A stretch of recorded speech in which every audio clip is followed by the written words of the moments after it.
They call me the Iceman. If I make it, I'll be the first human to complete a full triathlon in Antarctica. The ice could kill me, so I must train like I've never trained before.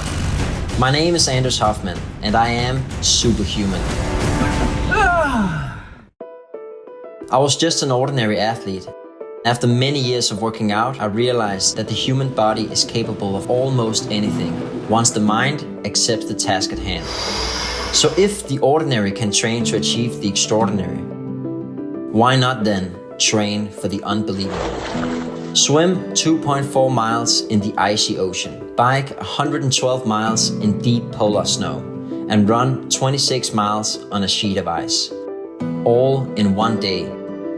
A full distance triathlon in Antarctica. If I make it, I'll be the first human to do so. Man. In this race, there are only two competitors, me and the brutal cold. The cold has a huge home advantage, but I'm confident that I can do this. I set out to train like I've never trained before. I strengthen my muscles, my core, I build my endurance.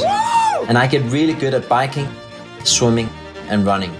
I immerse myself in the cold water any way I can, but I don't live anywhere near Antarctica. So I start inside a giant industrial freezer to teach my body to run in the cold. Minus 14 inside now. So in a few minutes it's gonna be cold enough, then I can test that. I must find a balance where my gear will keep me warm, but not too warm where I will sweat, because if I sweat, I will risk frostbite. Once I do, it's time to step outside, to nearby Greenland to run a marathon in extreme cold. It's a struggle for sure running above the Arctic Circle. The air is colder than anything I've ever experienced, but running is just one part of the Iceman. So when the marathon is done, I head to Iceland. I get on the bike and cycle the snowy Arctic terrain. It's brutal to move through the snow, but the worst is yet to come. It's time to hit the icy water. I've never been a strong swimmer, even in warm water. I fail the first attempts.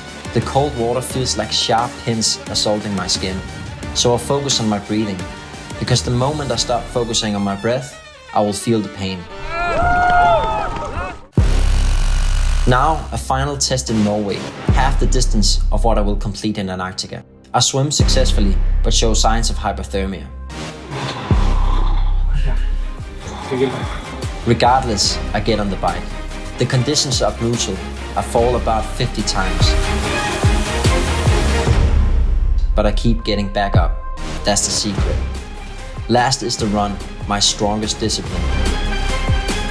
And I finish in good time. I feel I'm ready to race on the bottom of the world now. Nothing is easy now. The window of good weather is very small.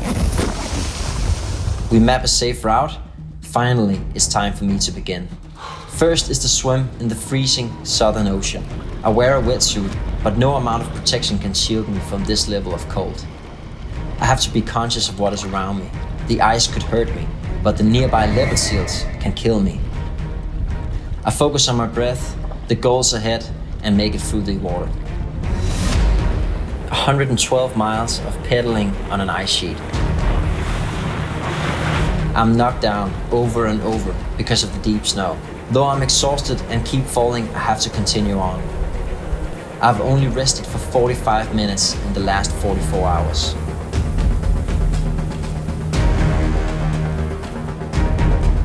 Finally to the last stage, a full marathon. The snow is deep, the wind won't quit. It's beyond painful and I can't feel my feet anymore. The storm is heavy, it's ultimate survival from here. I still have 12 miles to go and can barely see. Then the storm breaks. One foot, then the next. I'm close to collapsing, but close is okay. Just a few more miles, and I'm there.